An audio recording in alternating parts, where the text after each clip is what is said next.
جمعے کے دن حج اور عمرے کا ثواب۔ کیا کوئی ایسی حدیث ہے کہ بلا شبہ تمہارے لیے ہر جمعے کے دن میں ایک حج اور ایک عمرہ موجود ہے؟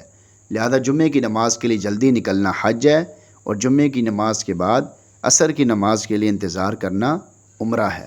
اس میں کسی نے ریفرنس کوڈ کیا ہے، یعنی حوالہ دیا ہے، سنن الکبریٰ بہقی، حدیث نمبر 342، حدیث نمبر 5950۔ واضح رہے کہ مذکورہ روایت امام بہقی رحمۃ اللہ علیہ نے اپنی کتاب سنن الکبریٰ میں مندرجہ ذیل الفاظ کے ساتھ نقل کی ہے، ساتھ میں ضعف کا حکم بھی لگایا ہے، نیچے یعنی پوری عربی عبارت ذکر کی گئی ہے۔ اس سند کے تمام راوی محدثین کے ہاں مقبول ہیں، یعنی محدثین ان کو معتبر مانتے ہیں، سوائے قاسم بن مہدی کے۔